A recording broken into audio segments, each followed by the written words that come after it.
I think the part about the Halloween movies that doesn't get talked enough about is how Michael Myers has the ability to drive. They even make mention of it at one point. Loomis goes, "He was doing rather well the other night. Someone must have given him lessons." And that's what this week's movie dares to ask the question, what does a Michael Myers road trip across the country look like? Welcome to Half-Ass Movie Podcast.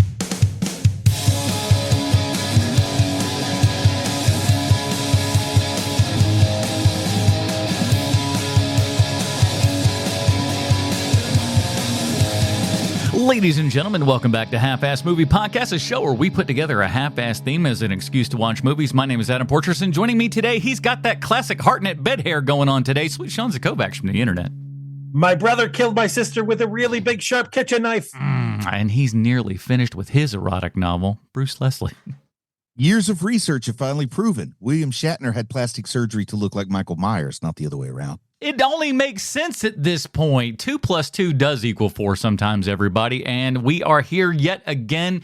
We got going to close out our Jamie Lee Curtis miniseries, Scream Queen-O-Ween, the films of Jamie Lee Curtis. We've covered the OG Halloween from 1978. Then we went on to The Fog from 1980. Last week, we talked about Prom Night, also from 1980. But now we've hopped into our DeLorean. We are off to the year 1998. So grab your Jinkos, turn up the Casey and JoJo as we are talking Halloween H20.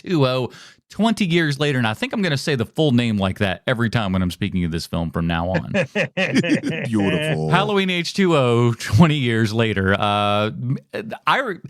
This was a big time coming out. I remember all the hype around this movie. I went to the theater, which isn't something I would have done for a Halloween sequel at this point, so I must have been pretty excited. Yeah. Sean, were you a big Halloween guy? I didn't become one until much later.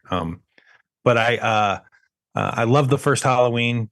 How can you not? I have seen the other Halloween movies like maybe once or twice, but and then obviously I have a soft spot in my heart for Mike Myers now, of course. Mm-hmm. But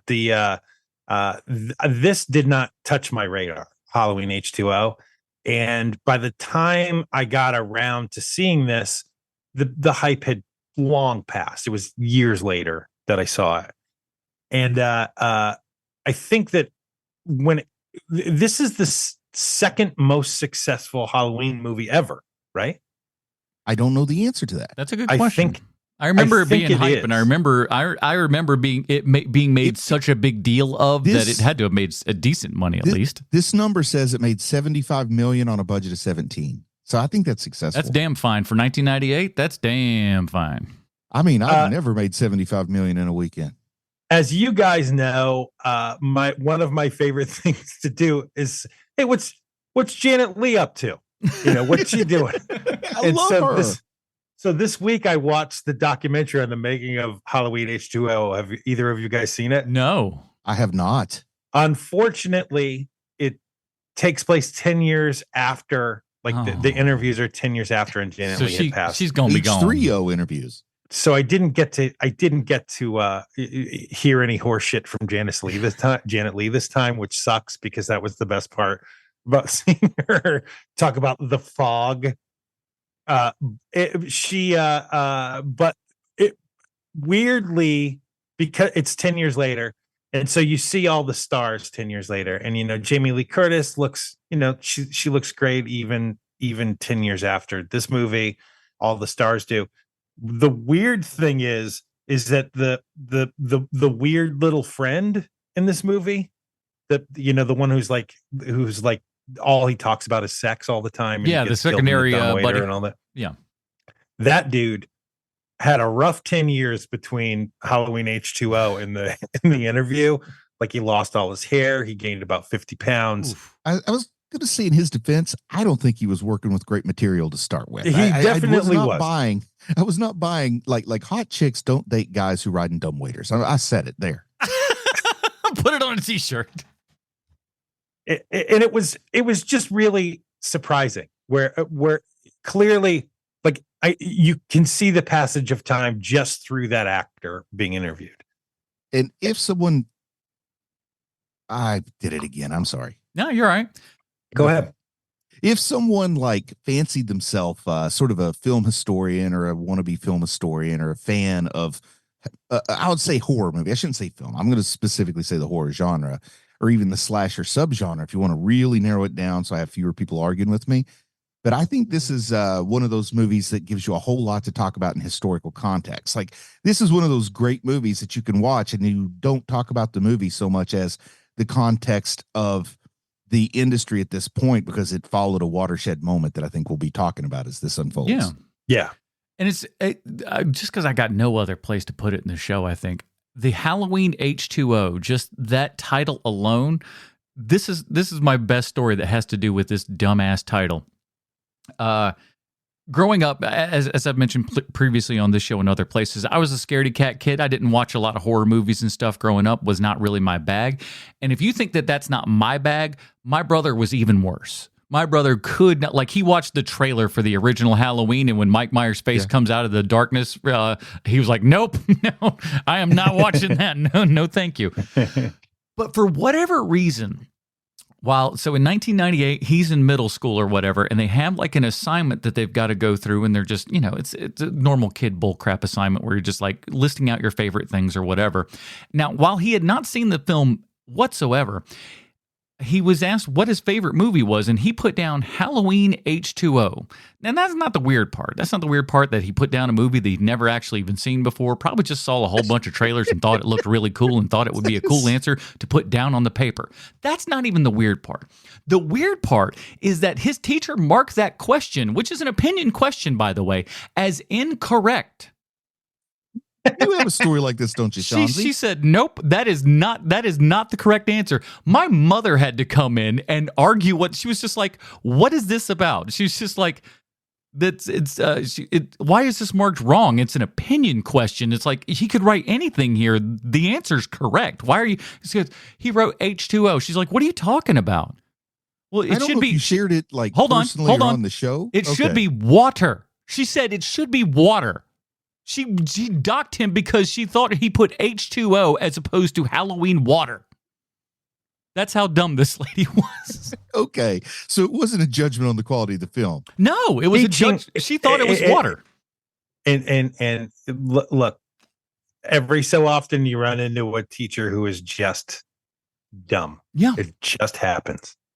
Listen, there are teachers that are heroes in the world, and there are teachers that are just plain old duds. Let's be honest. Yeah. It happens. But let's get in. We'll get into Halloween H20 in just a second. But before we do, we want to say a giant thank you to all the people that support us over at patreon.com/HMP. Those people get awesome pre-show, post-show, Dinger Zone. And this is, I'm so excited. We've got another Patreon supporter. We had this guy come in previously, but for whatever reason, he got kind of lost in the shuffle here and everything. It's been brought to my attention, and now we shall rectify it. Sean, I sent you a name earlier today, and I forgot to put it in my rundown. His name is Bo Hale. Yes. And I generally don't like to bring up people's last names. However, Hale has very significant meaning to someone from Connecticut, especially when it comes to the Revolution. So here's the thing, Bo. You probably have heard this person's name before. When it came to American history, especially during the Revolution, people from Connecticut generally don't have a good name. You got your Benedict Arnold. Everybody knows that guy turned out pretty poor. There's a guy named Silas Dean, who there was a highway named after him in Connecticut. That guy turned out that he was filling his own pockets with with a lot of the revolutionary money. What? Yeah, terrific guy. However, there is one guy from Connecticut who is held up as a hero, and if you are from Connecticut, he's the one that you read about the most, and his name is Nathan Hale. And Nathan Hale is this guy who was a spy for America, and pretended he was a Tory. And so he went in all the meetings, and he ends up getting caught and hung. And his big badass tough guy action hero line is, "My one regret is that I had one life to give for my country," and they hang him. pretty badass, right? It's as badass as you can get. Nathan Hale's story is so friggin' awesome. He's just like, and given the double birds as he's going out. Love it. Double birds walking out backwards. Pretty great. Here's the thing. Now, in my head, growing up, Nathan Hale was like Batman's age, right? He's like 33, 34. Like you think like that's what's in my head, right? And you're thinking guy with like, like blue coat, blue military coat. You're thinking all that stuff. Nathan Hale was a college kid who was a spy for the Americans who got busted. He was probably about 19 or 20 when they hung him. Really? Which means that he was like, they hung this frat boy, basically. He's a child hero. He's a child hero. But he was basically a frat kid because he came from like a super wealthy family and stuff like that. And once you learn more about him, it doesn't diminish his accomplishments in that he had this really great line before they hung him. But Nathan Hale is one of those guys, like, I grew up close enough to his house that I'd probably been to his house like 4 times growing up on field trips. Oh, that's the old Hale house over there. Let's be honest, without the last words, even though the actions are the same, it's the last words that made him a historical hero.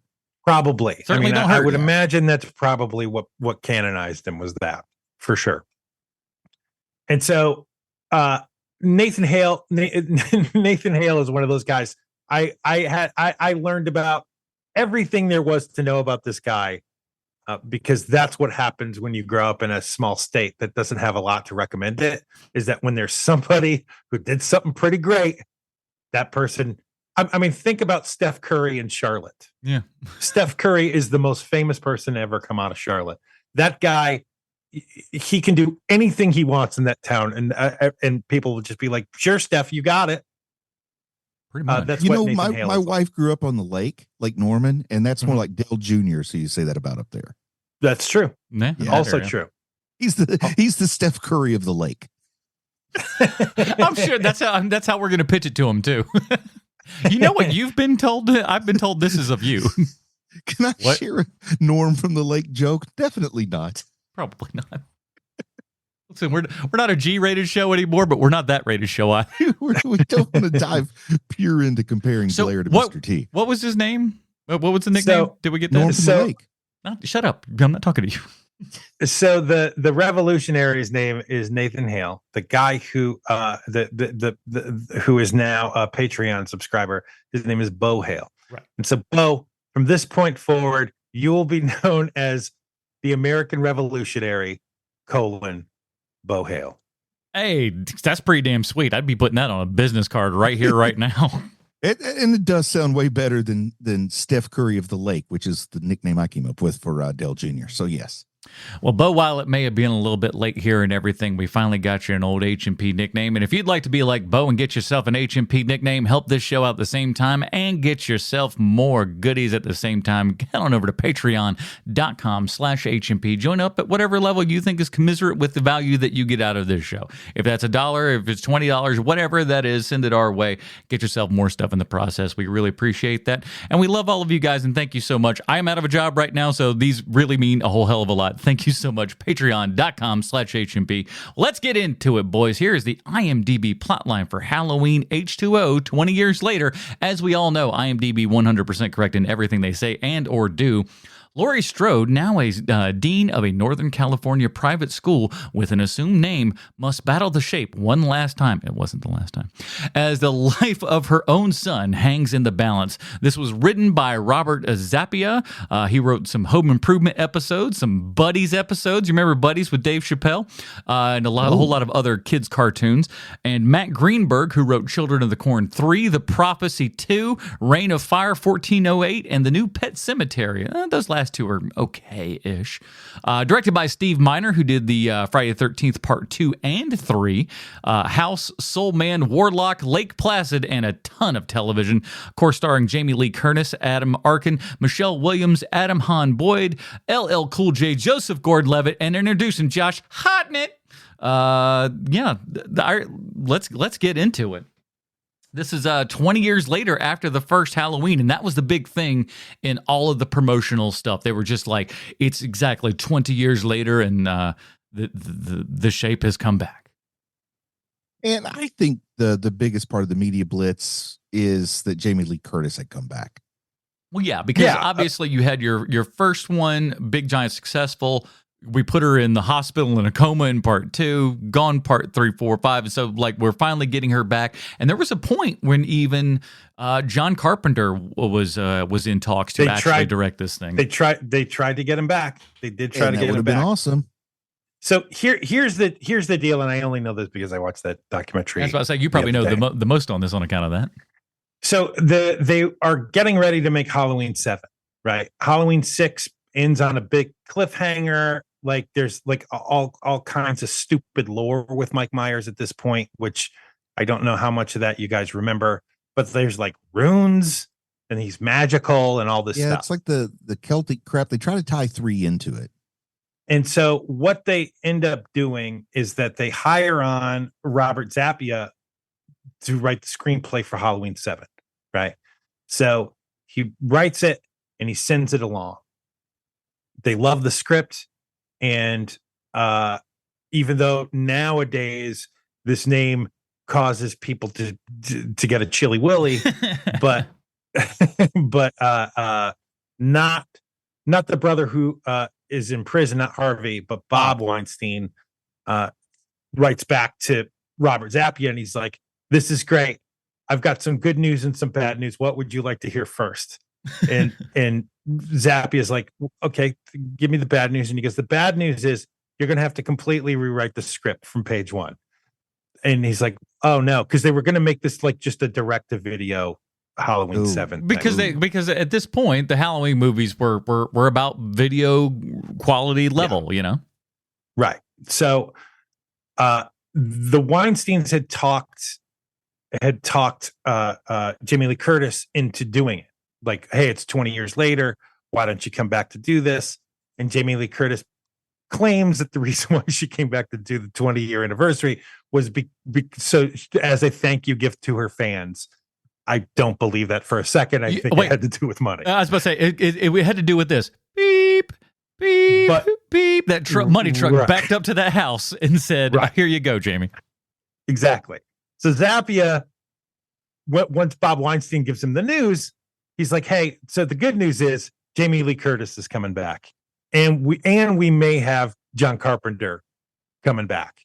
And so Zappia is like, "Oh my God, I'll get on it." Okay. Yeah. And so he goes from being the screenwriter of this direct-to-video movie to the screenwriter of this movie that it has a fairly big budget for the time. It's almost a $20 million movie. And at that point, that's a mid-level movie. Yeah. Right. And so he completely, like his expectations, like the expectations that are put on him are so much larger now than they were when he originally signed on. And so he starts feeling that of like, "Oh my God, like I've got to do this correctly."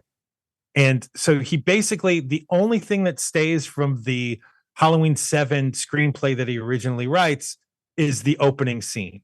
Although it's not the nurse from the original Halloween. Like they brought her in once they brought in Jamie Lee Curtis. But that whole scene with the kids and the next door and all that jazz, that is all in the original screenplay. But that's the only thing that lasted from the Halloween 7 script to Halloween H20. Did any of the behind the scenes stuff you watched talk about Mustafa Akkad and his involvement or lack thereof in this particular entry? Yeah. They talked to him, but not him, his son, because it's 10 years. Dead. Yeah, you're right. It's 10 years later by the time the documentary happens. And so the son, he was the victim of a terrorist attack, believe it or not. Oh wow, I didn't know that. Yeah, he was blown up in a hotel in Jordan. Oh wow, I had no idea. Yeah. Well, his son is very deferential to this movie because it's the one that he basically came on for, and he loved the experience. The unofficial podcast history is the part of the reason that this movie was able to get the budget it got is because they were able to say enough. All the weird stuff that led to the Halloween sequels being direct to video was all Mustafa Akkad's insistence. Oh, really? Yeah, and all the directors and the writers and stuff would complain about his interference with what they wanted to try to do. And on this one, and once again, this could just be like there was a second shooter on the grassy knoll. I have no sources for this other than just like podcasts, what I've heard.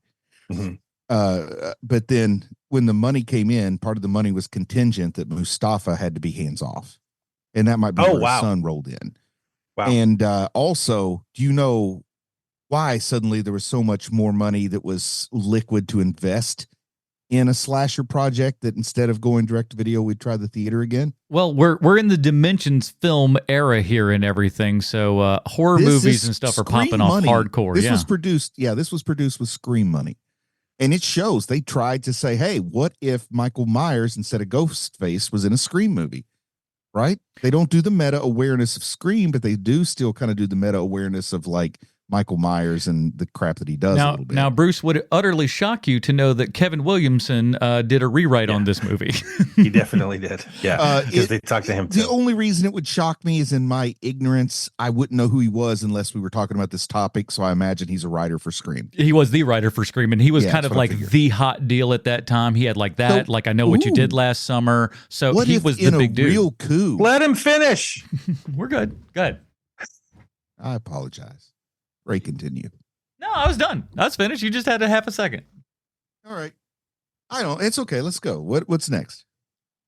The next thing is that when they're interviewing Zappia, who is just all smiles and like all charm and seems like a fairly good dude. Now that 10 years have passed, he hasn't gone through the shit twister of like, oh my God, all these people are depending on a good screenplay kind of a thing, you know. He brings up the fact that he's like, you know, I asked Jamie Lee Curtis read the script and she signed on for it. And during the premiere, after it was over, I walked up to Deborah Hill and asked her, "What do you think of this movie?" And she was like, "I thought it was really good. It was a very good continuation of the first script." Noticeably absent is his conversation with John Carpenter. And I didn't like it. Of course he did it. He doesn't even like his own stuff. I was about to say, he doesn't even like himself. He hates his own stuff. You know what I think would have been the best way to get Carpenter to direct this? Tell him Wes is attached. This is post-Scream. We want Wes to direct it. Oh, wow. Like make him jealous? Yeah. I think it might be like, no, you're not going to crap on my toilet. Now, Sean, you tell me if you know otherwise, but from what I'm to understand, Carpenter was was entertaining the idea, but like at the same time too, kind of wanted to make up for some lost time and stuff, because Carpenter, while a big deal and everything, has never truly gotten giant paydays for the most part. You are spot on, because although they don't say it, they're tiptoeing around the fact that he wanted a gigantic payday to direct it. And I mean, Harvey Weinstein is not playing that game. But from what I also understand, though, is he also wanted another 2-picture deal on top of it. I heard he wanted. I didn't know that part. Yeah, from what I'm to understand, he wanted like, I think it was a $10 million plus payday, which is huge, and 2 more movies with Dimension. Which at the time, let's be frank though, that probably would have been a better move for Dimension. It really, I think you should have paid the man what he was worth. Gone on there, but they're penny pinchers. They've always been penny pinchers from the get-of-go. The Weinsteins, if you look over the history and stuff of the company, they'll spend when they need to, but boy, if they don't want to, they will not. And they didn't want to. And it came up at the beginning, talking about Josh Hartnett. It's the thing everybody talks about is Josh Hartnett's hair. Yeah, and what they talk about. I'm glad you brought it up and not me, because I was dying to bring it up. Adam brought it up first, actually, but in the documentary, Hartnett talks about how he had to fight with the hair and makeup people, that he wanted the hair to look messy, because one of the things that drove him crazy as a stage actor watching movies is that everyone's hair is so perfect in high school. And he's like, everyone looks like shit in high school. So like, I wanted to have a really bad haircut, and every single time hair and makeup would like be all over me about it. He's like, and it looks like I won that fight. Of course, again, this is 10 years after the movie was made. And he's like, I would put on a toboggan before scenes, because that's what happens, is that like, you wear a hat in school, then you got to take your hat off. And that's why everyone's hair is a mess.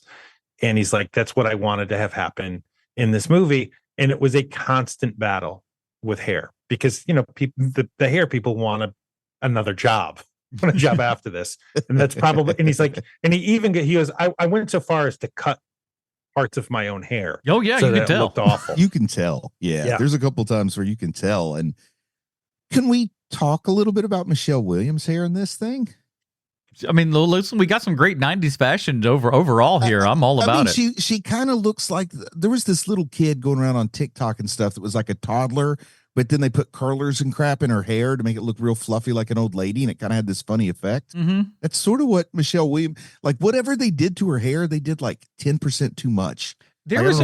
There was a weird bit in the 90s because now, like, because this is the fun part about this movie because, like, I'm all of these people's ages and stuff. So, like, it all kind of matches up. When Joe goes in this, I'm like his exact age as this movie's going on. So that was super fun to see him in this and stuff.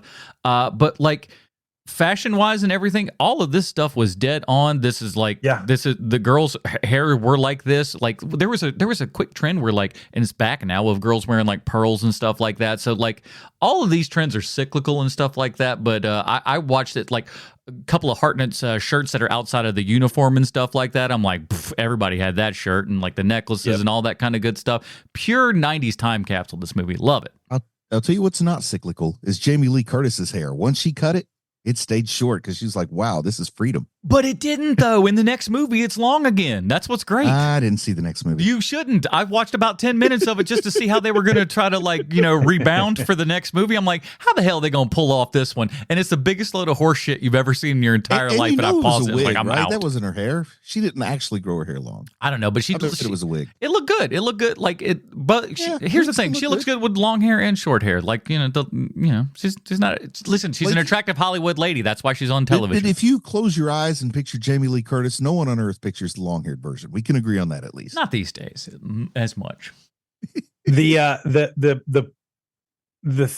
thing that I really like about this movie too is that I came to learn this is that the director and the cinematographer and the writer, they all kind of formed a cabal on this movie because the Weinsteins, of course, are trying to set up the next machine, right? They're trying to set up the next Halloween machine. And so they want to have that open ending to the end of this movie. And the director and the writer and the cinematographer are all in lockstep. And they're like, we need to make our movie. We understand that you want to roll out more of these. We need to have a satisfying ending for our movie. And so they do. And they win. They win that battle. And when you think about it, the ending of this movie is so satisfying compared to almost every other Halloween, right? Because they finish the story basically in this movie. The fact that there is a sequel to this is kind of dopey. No less than like 2 years later. It was real fast. Well, because they had set up the machine, man. Like they were literally like, we are going to run this thing back into the ground like we did before. And the makers of this movie were like, go ahead and do that, but we're still going to make our movie first. And coming from where we come from with the Marvel machine, like it feels like it's what makes this movie so unique to me is that there's not a missing body at the end of this movie. Yeah, they're not trying to like it did. And the great part about it is like, when you initially saw it and everything of its time, it's like the head goes off. We got her reaction. Cut to black credits. Like, that's it, dude. It's like amazingly, as far as endings go, super powerful. And then to just go like, we're opening it right back up. What a rip. And I think, I think that whether or not you like the quality, there's no accounting for taste. Everybody has their own style and their own type of thing they're looking for. But the fact that they went ahead and made their own movie instead of caving to the big plans, I respect.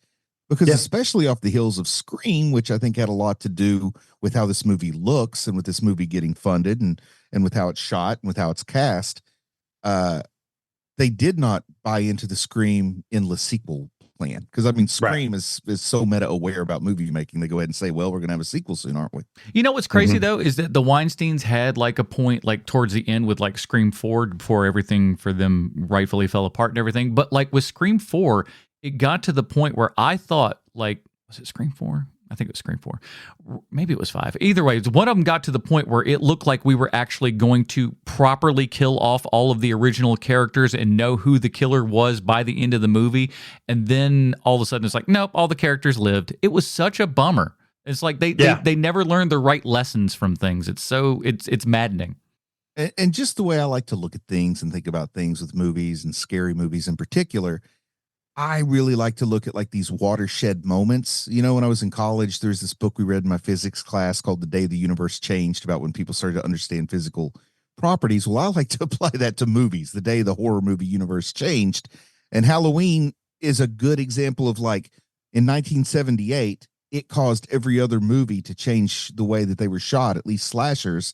And then out comes Scream, and H2O shows like it's like the snake eating its own tail. Yeah. Like Scream is meta aware of the tropes that were established in Halloween, and now Halloween is trying to look like Scream. And I always, like, I love the idea that Darkseid was the inspiration for Thanos, and then Thanos was the inspiration for Mongol, when like DC already had Darkseid. Like, I love crap eating its own tail like that. So let's talk about some of the things that kind of, like, because there are a lot of elements in this that really should work, but ultimately I think a lot of it comes down to a big failure on a lot of it's Michael Myers. Michael Myers is pretty terrible in this movie, just from how he's represented. They make the mistake of not choosing a mask, right? I mean, it's completely self-evident as you're watching the movie that, like, oh, that's a different mask than the one we saw earlier. I mean, his hairdo changes. I mean, it happens a lot in this movie, and you come to learn that they originally are using the Halloween 6 mask. Then they make their own mask, and then they bring in Sam Winston, and so all the close-ups are the Sam Winston mask. All of the 2 shots are their own, and like the faraway shots are the Halloween 6. They must have brought. It just apologize again. Shit. It looks like it's kind of a mess, right? And because moviegoers are starting to feel more and more like savvy when it comes to movie making, you can't do that, especially in 1998. Like, you can't do that, man. And a couple of the shots are CGI masks, from what I'm to understand.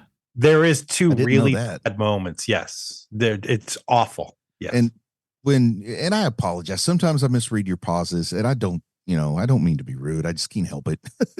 But anyway, what I was going to say there too is they must have brought Stan Winston in like about midway through, because otherwise you're using his mask for all shots, right? Yes. I mean, guy's a legend. You are right. They were a couple weeks into shooting, and they were like, we can't. This does not truck. Let's get the real guy in here. And I never like a well-lit Michael Myers. Like, a well-lit Ghostface kind of works, but I don't like a well-lit Michael Myers, just because the way that first movie played with light, in my opinion, really well. And then to see something that shot like Scream with Michael Myers, right idea, wrong BITCH. The thing, part of the problem to me is it's not only just kind of like, the obvious just regular shape problems and stuff of the mask and everything, the hair and whatnot. One of the big things is that, like, just the fact of how much of his eyes you can see almost at all times is pretty bad.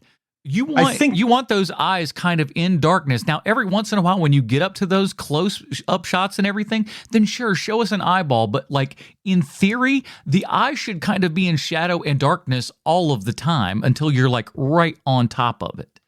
But doesn't that feel like setup to you, that they're setting up that you can see his eyes a lot more in this movie than you can in almost any other Halloween movie, because you need to be able to see his expression at the end of the movie. But I think you can push. I think you could push in on that at the end and still have that sell. I think you can still sell it in as much as we've been seeing. And again, to Bruce's point, if you've lit him better to begin with, you wouldn't have to worry about that problem. And you could always just go like, oh, well, we're not seeing his eyes. But at that last moment, you do end up seeing the eyes and stuff. And it does. You do need to see them just before the head chop. You do need to see that.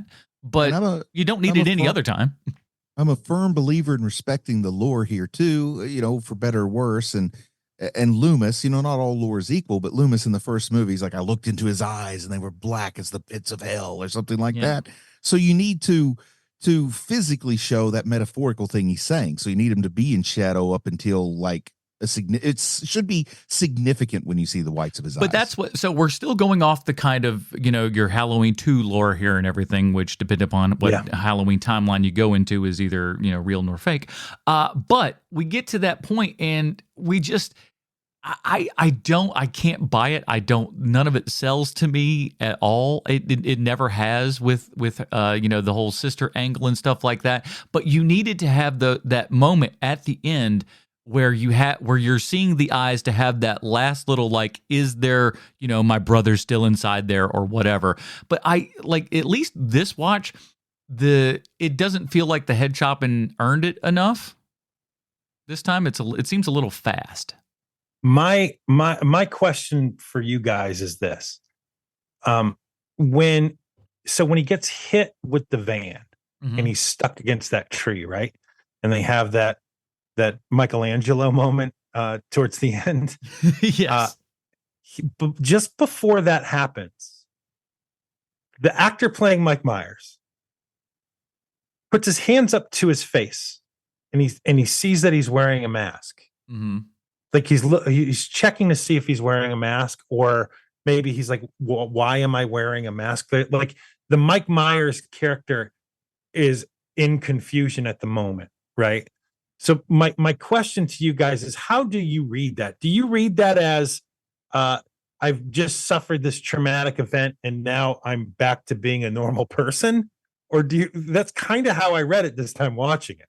So here's how I kind of read that, and I'm basing this off of Carpenter's Halloween, right? So towards the end of the movie and everything, Michael and Laurie are in close enough approximation and everything that she rips off his mask, and we see Nick Castle just kind of making a little deformed face there or whatever before he puts it back on. So for Michael, the mask itself is that security blanket. That's the thing that he needs in order to kind of, make sure that he can exist in the world that's out there and everything. That's the way that he hides from stuff. So I think him waking up and making sure the mask is on is just so he is not outwardly exposed and everything. It's more or less him just going, am I still me? Am I still together? Can I present myself in the way that I, normally am presenting to everyone else? And even though the format has changed, some things are still the same, because I want to talk about Alan Moore for a minute. The comic book writer? Yes, Rorschach. Okay. I think of Rorschach's mask when I see that moment. That's kind of what I go for, because it's more like, to me, I'm reading that's telling me that the mask is the face and the face is the mask. You know what I mean? He's himself with the mask on and he's somebody else with it off. And that's what I'm reading out of it, basically. Well, see, and again, going back to the original Halloween, it's such a really great idea of this kid, puts on a mask, kills his sister, mask goes off and the kid's almost kind of lost. He doesn't know exactly where he's at. But then again, fast forward to later, he puts something back on. It's that protective blanket against him and the world to be able to go out and do the things that he, his crazy mad mind wants to do. Mm-hmm. I see. But the problem is with this Michael Myers is he can't move. That's the biggest problem, is he sucks at moving. You need to understand that Michael Myers is not just wearing a mask and a jumpsuit. It is how one moves. And if you move incorrectly, it all falls apart. Even if your mask is kind of, crappy, like all of these 58 masks are, if you walked well enough, if you moved like Michael Myers should move, you'll be 10 times scarier than you will even with a crappy mask. And then obviously not Nick Castle in this particular movie. It is Durand, I think was his name. Chris Durand. Let me look again. Yeah, Chris Durand. And I don't think he ever did it again. No, I wouldn't be completely shocked. But and here's the thing: you can say what you will about the what I call the Eastbound and Down Halloween movies and everything, but as far as looks, as far as I'm going to start calling them that. I never even thought of that. They are that though. They are. But the mask dead on, because you took the original and then you worked off of that.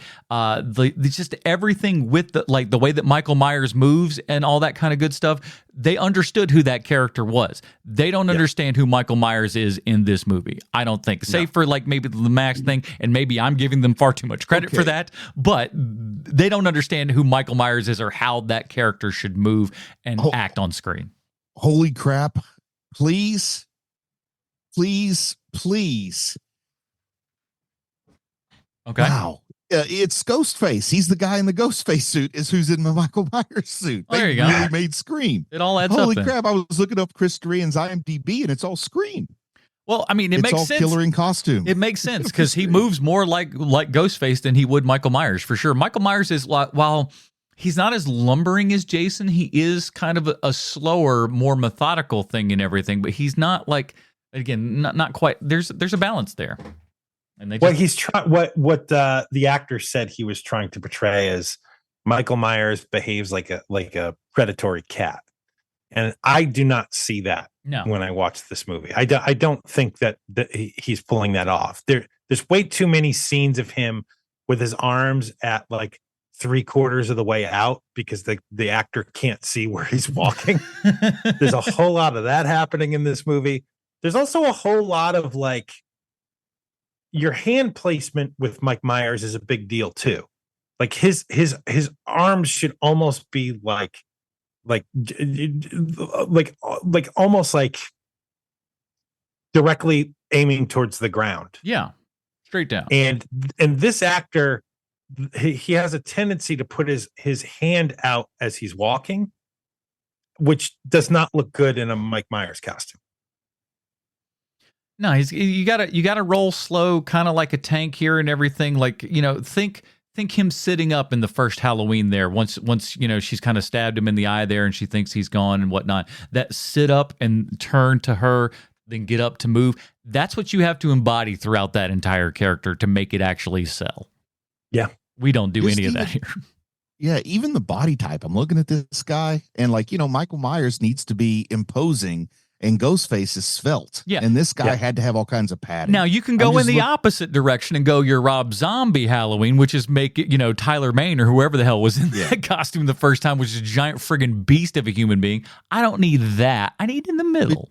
But I'm just going to say that I bet you part of why he moves weird is he's probably got like 3 jumpsuits on, not one. You know what I mean? Oh, yeah, he's a thin. Gotta be a thin dude for sure. I mean, looking at him, you can tell he's like he doesn't. But I do like the giant hand at the end, at least comparatively to Jamie Lee Curtis's hand and stuff like that. Yeah, it sells the size, but you're just like, that ain't that dude's hand. He ain't that big. Get out of here. I do have to give this movie some credit on a couple of things. Is that they have to basically get rid of half of the dumb lore that had happened in the previous 3 movies. Mm-hmm. And they needed to kind of make it like when Garth Ennis takes over the Punisher. He's like, look, he's not sent here from heaven to kill demons. Like, that's stupid. We got to get rid of all the bull crap and go back to basics. Strip him down. We're going to strip him down. Just make him a psychotic killer. He's not going to be some crazy like witchcraft crap. Like, it's just going to be a guy who wants to kill everybody. And to their credit, they do that without completely stepping on the fans from 4, 5, and 6. Right? Like it's not telling those people they're stupid for watching those 3 movies. Whereas I think when it comes to the Rob Zombie Halloweens and the later Halloweens, basically they're like, look, we don't care if you like those movies. We're making our movie. They kind of just stomp all over everything, That was my favorite thing, where it's just like, you know what? We don't care. We're just gonna do whatever we want to do. And that's like, especially if you're making, stuff like this where you're kind of going out on a limb, you either do it like dead on accurate or just go far afield. You can't go step for step. It doesn't make sense. Was it somewhere post Scream where horror movie fans started to be as toxic as Star Wars fans? Oh man, no one's as toxic as Star Wars fans. They're the worst. Yeah, but I'll just say some horror movie fans were approaching it sometimes, like just the way they would crap on movies that aren't great, but you don't have to crap on them as actively as they do sometimes. And then sometimes they crap on a movie that was good, but just not what they wanted. Yeah, but here's the thing. I feel like with horror, there's enough yin and yang to that because there's a lot of people that like stuff that is absolute garbage and, and I mean that in a loving way. And I like some of that garbage too. But there's some of y'all, you ain't got no room to talk.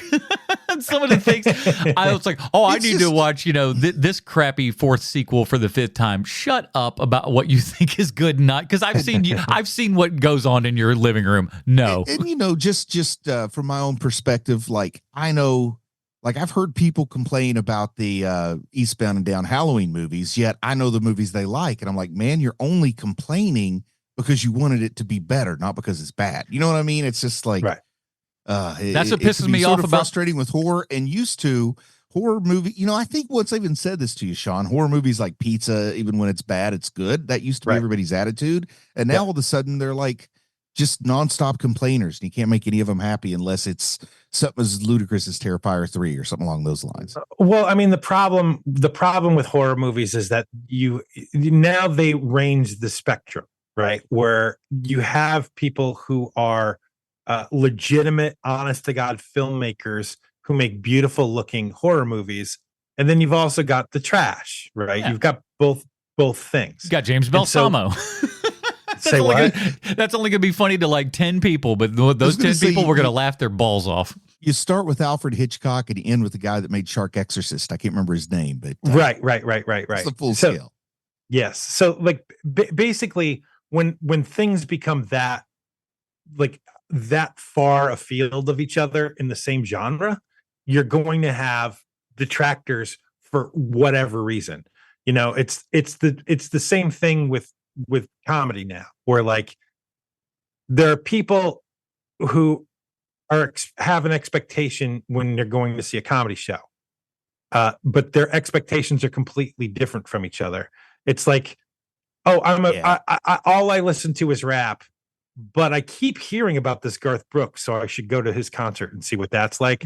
You're not going to have a good time. This is not really for you. Right. And it's the same thing with horror to me at this point. Like if your favorite movies are Alien and like Invisible Man, the one that just came out a couple years ago, then maybe Sharknado isn't for you, Yeah, you might want something a little higher caliber. Right. Speaking of high caliber, what do we think about LL Cool J? This is like, I don't know what you remember, but the late 90s, man, LL Cool J, you could not get rid of the man no matter how hard you tried. Remember that TV show he had where he was like a nanny because he was a LA Raider who hurt his knee and the only job he could get was a babysitter? House from 1995? I love that show. I loved, in the 90s, I really think I loved LL Cool J. Like not his music and not his acting, just his media personality or something. Like I kind of wanted to be as cool as him. I really did. He was your 90s Shaquille O'Neal. You got it. Beautiful. Well put. It's one of those weird things. He is a name, and I don't know for what. I mean, it's fine, I guess, but like he is a name that in hip hop everybody puts respect on LL's name. Everybody. Yeah, I only really know one song. Man, his album "Walking with the Panther" is amazing, and you thought he was never going to beat that ever, and then whichever album it is with Mama Said Knock You Out, that with his comeback there, the simple fact that he made a comeback as a rap star, which had never happened before, was such a big deal at the time. Please, Sean, please don't call it a comeback. He's been there for years. He has been, like, dude, the guy has like 89 credits on IMDb. And here's what I figure. Here's what I got to figure at this point. Because of all the things he's been on, all the television stuff that he's done, LL Cool J is probably a very nice guy. Oh my God. He's got to be. I mean, he has to be because everybody works with him. He's been on that one show that only old people watch for 20 years. NCIS Los Angeles. Throw 5 letters together and put a city behind it. You got a TV show these days. 323 episodes of that show. ABCD Boise. That's my new show. He has he got very, very lucky because he has absolutely no acting acuity at all. He's a very, very bad actor. He's just super sweet though, like Teddy Bear. And he's also a good-looking man, which completely helps him. Yeah, that never hurt his career, being a good-looking dude. The You know, I don't think LL Cool J is ladies love. No yes, kidding. we are very aware. It's not like with Ice-T, where Ice-T is not. I don't think anyone would ever call him a good-looking man. No, but because he's so unbelievably bad at acting, you can't help but watch what he does. You gotta love it. It's like, oh my god, I just think of the Mulaney joke where like they constantly have to explain on Special Victims Unit like some sort of like sex perversion. So he's a guy who touches kids, huh? Does anybody ever you're feel trying like? to tell me? Does anybody ever feel like when Cat Williams grows up, he'll be this guy? Probably, man. That's very pointed. That's good. Ice-T. That's it. For a minute, I forgot Ice-T's name. That's good. It's so funny just him being in this movie though, and the part that he has, it's not a big part. Like he was there maybe 2 or 3 days. It's awful. It's the worst part of the movie. It's not even close. Write a close. stupid book. I relate to it. It's so bad. He's bad in it. The what they're trying to convey with this character is bad. The writing is bad. Like if you had somebody who was actually funny, maybe that could work. But LL Cool J is not a comedian, and none of it comes off as sweet or funny. Now, if Lil Rel wasn't 15 when this was made, it's your favorite part of the movie, of course. No, it is not. But in negotiations, it finally came down to this. They had to choose between Carpenter and Cool J, and Weinstein picked Cool J. Hey, we always bet on black, I say. we can only afford one $10 million guy. Let's spend it all on Cool J. There's no way they gave that guy $10 million. I know, but I love the idea that like we find out he got like the Terrence Howard contract from Iron Man, like something ridiculous. So he got points in the movie, so he made like $8 million for this. You know, at the time, as they're casting Iron Man, at the time of the casting Iron Man, it seemed like Terrence Howard was the more thoughtful choice than Robert Downey Jr. Like, oh well, at least we can depend on Terrence Howard being there every day. And now smash cut to 20 years later, and you're like, it's very different. It's a very different story. Oh my goodness. I touched on it half a second. I do want to say it again. Joseph Gordon-Levitt's really good in the opening of the movie and everything. Yeah, God, man, he's such a naturalistic actor. I love it so much. And I like the kid with him too. But Joseph Gordon-Levitt, like, there's something about him that even when he was a little kid, you just believe what he's saying, and he has that thing where your eye goes to him, even though he's not the best looking dude in the world. Like your eye is just drawn to him for some reason. He's a magnetic personality, that dude. He definitely is, man. And I thought that adding him to the beginning of this movie, because Third Rock from the Sun's on for 3 years at this point, so everybody knows who he is. Yeah, and have him kind of be the opening kill and everything. That's fun. It's almost like they were like, hey, you know, hey, guy from Drew Scream. Barrymore at the beginning of Scream. It's almost like they did that. Old Kevin Williamson comes in and goes, all right, let me take a look at what you got here. Well, this starts off really bad. What you need to do. Oh, how do you figure that? Well, listen, it's just kind of what I do over here. And if anybody questions him, he goes, excuse me, and then he just points at the number in the of the Scream tally going up in the Dimension offices, and they're like, all right, fair enough. Listen, only one of us wrote, I still know what you did last summer, so how about you shut up? The only thing that bothers me about them trying to misapply the Scream formula to Halloween is how frigging successful this was. So they, to this day, they did the right thing. I just wish they didn't do it. Yeah. I mean, I think that what they built this building with is pretty poor, but it looks pretty good from the outside. Yeah, like the guts of the building are bad, but street value, it's not terrible. Right. You know? You're going to be able to resell that pig. Yeah, just don't let him inside. I have one of those kind of things where like, I don't know, one of those weird things, we lost the key. You can't get in, but you got to buy it, and then we'll open it up for you. Yeah, one of the things that we haven't talked about with this movie yet is just how quaint it feels. It feels very, very quaint. Yeah, and It feels to me pseudo quaint, which is fine, but it's kind of like kind of the same thing with Scream. Like it feels fabricated cozy, but not like accidental cozy. I don't know if that makes sense. No, totally. I know exactly what you mean by that. It feels like I'm watching Malcolm in the Middle at times. That kind of cozy. That false veneer of everything from this time. Like I know, Adam, I know that this is your sweet spot because that's the age you are. Yeah. Everything is so ugly during this time.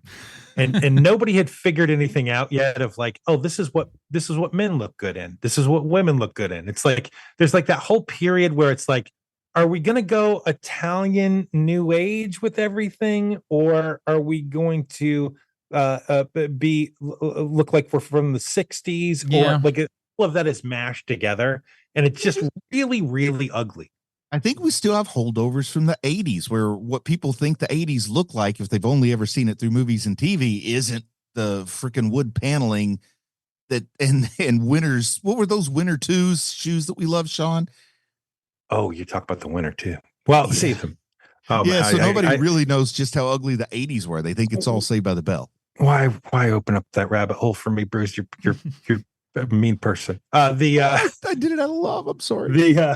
But keep in mind, like this is post grunge, so like all of that look is gone because you're trying to get out of that phase of the 90s. Yeah, but we're still a little late 90s, 2000s. Yeah, there's like still got the stocking cap.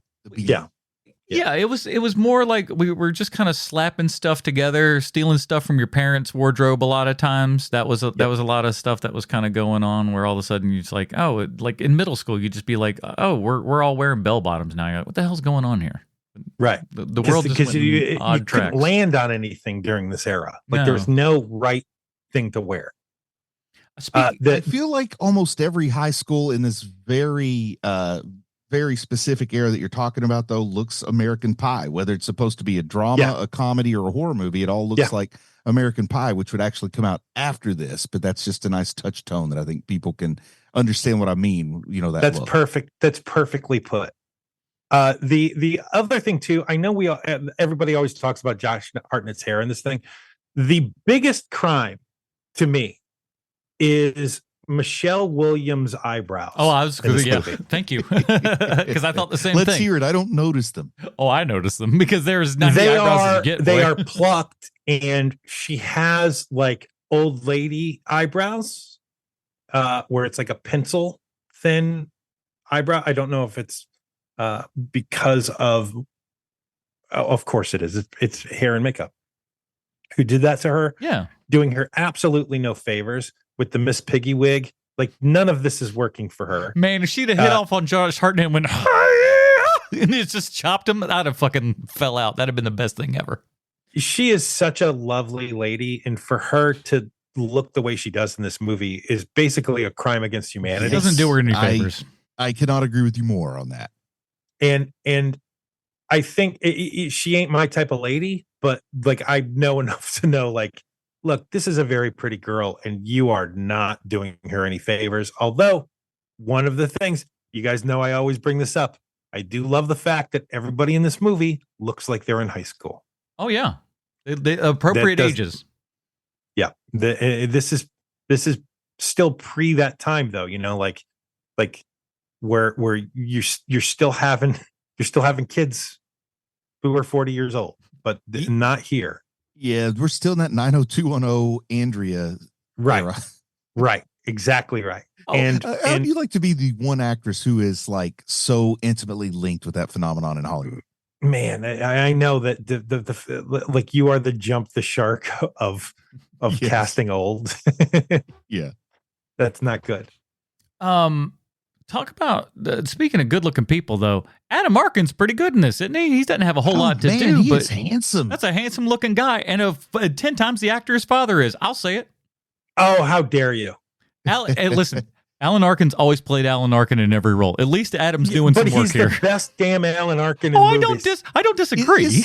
Is Adam Arkin's career massive? Because I feel like it should be when I watch this movie. Oh, He has been a stalwart character actor from the get-go. Like when Fox started making their TV network, Adam Arkin was on all of their shows at the beginning. And then from there, he leveraged that into like the show that is an ER. Like he was a main character on that. And then he just worked, he's worked forever because he's a really good actor. He is a very, very good actor. He just, to me, I just think of him as like the guy from Northern Exposure, which was a show I used to really, really love back when it was being broadcast. And then I didn't know him from a lot of movies and stuff because I think he has a huge career in stuff I don't watch. Chicago you know what I mean? Hope. But listen, a CBS sitcom Yeah, see, that's going to be watch on that. there forever. Yeah, exactly. Because you're not 70. Right. Also, it's hard for me to watch a medical show. Yeah, I could imagine. You just be like, no. But you go and put him on something like Monk, I'd probably watch it. Yeah, just a big giant television career and everything, and he's done movies and stuff, of course, but a ton of TV and everything, and frankly, especially like your Chicago Hope and all that stuff, that's where that money is. Yeah, he looks very Chicago Hope. Him and Mandy Patinkin going at it. He is one of those guys, also one of those actors that he looked better as he got older. Mm-hmm. Because when he was younger, there was something off about him. But once he aged into his looks, he looked a lot better. And you can always see Dad peeking out just a little bit, though, which is a little bit. just a little bit in there. Better hairline. That's true. Luckily for him. All right, well, let's made a movie in a couple of years. I hope he's doing okay. He's probably he's like I said, he got that Chicago Hope one. He's doing just fine, I'd imagine. No, I mean like health wise. Oh, well, probably. He's getting older, 68. Nah, he's good. So let's get down to it. This is our last movie here in the Jamie Lee Curtis Scream Queen-O-Ween. Is she getting it done in this film? Yeah, she is the reason why this movie exists, man. She's always good. I just think that Jamie Lee Curtis is good in just about everything she does when she's given a chance. And, what are the chances? Probably pretty good when you stop and think about it. But really, the two most historic Scream queens in history are mother and daughter. They're both in this together. I have a lot of fun with that. And you can't do that with anybody else. There is not a number two mother-daughter Scream team combination that I'm aware of. Like there's only the number one, and then that's it. I do like the idea that in this movie, like she's trying to get away from her. She's just like, oh God, just please, just leave me alone. She's constantly like for years, shutting her behind a door. For years, I thought Jamie Lee Curtis's last name was hyphenated because it's Janet Leigh and Tony Curtis, and then I started realizing they spelled them differently. Yeah. Now, obviously, we asked this question, but it's a pretty tough one. If you had to recast this role, who would you have? But I don't think you can because it's contingent upon previous films. You can't be like recast it with somebody from Halloween 3. You can't go, Candace Bergen, you are now Laurie Strode. You know what I'm saying? That doesn't work. Lorraine Newman. Actually, I would so watch a Candace Bergen Halloween movie. I kind of would like that. Like I said it as a joke, but like part of me is like, I don't know, she'd probably kick somebody's ass. What about Madeline Kahn? Ooh, that's a different movie, but I'll take it. Listen. Hey, listen, Jamie Lee Curtis is like Dustin Hoffman in drag as Tootsie. Listen, all right, keep coming up with the best ideas. All right, so we get down to it, boys. Movies come in only two forms: art or fart. Bruce, Halloween H20, 20 years later, art or fart, sir? Do I have permission to start referring to this as the sniff test? No, not yet. Rats. This is a tough one, man. It's fine, but I don't like it, but I don't dislike it. I could put it on a Sunday afternoon and watch it. It's got historical significance, so I think people should watch it. But, sometimes bad things have historical significance. I don't know. I'm going to call it foul-smelling art. All right. Interesting. Sean? I like this movie pretty well. Like I don't dislike it. I think that it feels like of its time. Mm-hmm. I think but there's nothing artistic about this movie at all. It's all cash grab from everyone everywhere. Yeah. But it's also done well enough. So I would call this movie again, like last week. This is a good fart. Like this is a fart where you're like, if you wanted to know what it was like to live in 1998, this is the movie for you. It's not too bad. Because it feels like if you were a white person in 1998, this is what you wanted. I think I'm kind of in the same vein here and everything. It's better than it has any right to be. It should probably be a lot worse than it actually is, but it's certainly not great. It's just very acceptable. It's acceptable enough. Yes. You don't get mad at it.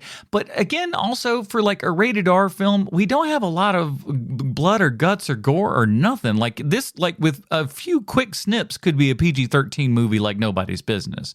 And I think that's a bit of a problem. On purpose, don't you? Oh, for sure. Yeah, I think that they knew that it was still the era where, like, we're going to rate it R, but we know that kids are going to want to go see it. But it kills me because, like, Scream is even more bloody than this is, and it's just like, you got to give me, especially when we're coming into Michael Myers here, you got to give me a little bit more than what we got, and what we got was just a couple of throat slits and stuff like that, but nothing, and stabs that you see off screen where we're just kind of looking up to what is clearly a overlit mask and everything, where we see the eyeballs of a cross-eyed stunt man stabbing away. It's no, thank you.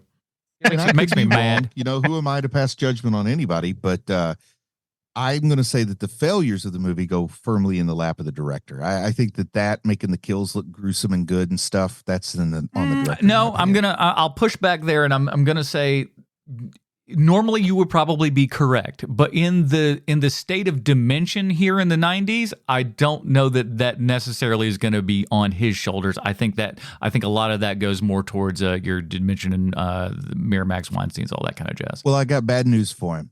He may have thought he was the director, but if he didn't have control over the most important part of the movie, he was a glorified assistant director. Well, that's what you ended up being on a lot of those films. If you look back at the history, I'm sure, of them all. Man. I don't know you start playing with $17 million. That's different than when you're making one for $100,000. True. And also, I mean, the Weinsteins at this point, man, I'm 98. I mean, they're at the height of their damn power. Yeah, they just won Oscars. Pulp Fiction's in the rear view. They're starting to, even more realize how they can run the Oscar game and stuff like that. They're really like this is the moment that they've got, so they could do whatever they want to at this point. So that's what also kind of make it a little bit annoying, because it's like you could go farther, you could push it a little bit. You have that leeway with which to do so in this time. So you kind of playing it a little bit safe is a bit annoying. That brother that looks like Pizza the Hut. The reason why he's in jail now is probably because of this time right here. Every now and then, my brother likes to get a little bit handsy. That's a good. What's his Bob impression there. All right, boys, that is it. October Scream Queen-O-Ween, the films of Jamie Lee Curtis, is at a close, but never you fear. We got another fantastic theme coming up for you next month. We're going to talk about that in just a second. Sean, where can people find more of your work on the internet? Hey, we're all over the YouTube. HMP is on YouTube. We've got a lot of subscribers. Why don't you boost those? Yeah, man. We're homing in on about 12,000 subscribers there over the YouTube page. Let's try to get it to 12,000. At 10,000, we could start selling merch on that channel if we went through the proper channels. All right, we got to put it all together. So let's make that happen, everybody. Bruce, plug something. I don't know. Have fun. It is Halloween. Fast approaches. Thus, we covered Halloween H20. I would say there is no better way for a family to share Halloween together than to watch Werewolf Fighter, which is strangely extremely gory and still family friendly. I think I have cracked a new genre, family friendly gore. So go check out Werewolf Fighter. I loved making it. My kids had fun making it. We have fun showing it to people. Wholesome as heck, silly, but a good time. Go check out Werewolf Fighter on YouTube. It's the only Werewolf Fighter movie on YouTube, but you can also type in Werewolf Fighter Bruce Leslie if you want to be double sure. You know something I was thinking, Bruce, because I'm setting up a whole little thing for Halloween here and whatnot, and I'm going to be playing like little movies on a small projector and everything. I think Werewolf Fighter might be one of the movies we put up on said little projector and everything. Please, that's always been a dream of me, is to do a backyard screening, and too many family members are opposed, so you do it for me. We'll send some pictures and stuff. I think it's going to be a good time. Man. And check out me on TikTok, everybody. Check out Adam Portress. I've been doing a 31 days of Halloween horror, and I've been doing very well. I'm not being hyperbolic here when I say it's the greatest thing in the history of TikTok. People, check it out. Thank you. I really appreciate that. You don't see many TikTokers with two cameras, and that's that weird. Is what you got me sold. And you ever bring in a third camera with like an extra wide shot? You're gonna blow my mind. Hey, let me tell. Oh my goodness. Let me tell you something. Whenever the next phone drops and I don't trade one in, we'll have a third camera to be putting up in the corner. You never know. So yeah, check out. Just search Adam Portress there on TikTok and give me a follow. I'd really appreciate it. I'm trying to do stuff. That is it, everybody. Come back next week because November is upon us, and as such, here in America, we like to take this time to look back and on all the things in our lives that we're thankful for. But if you're American or not, I don't care. There's going to be one thing that we are all thankful for, and we are going to be talking about them all next month in a series that we like to call Thankful, the action movies of Denzel Washington. So, first coming up is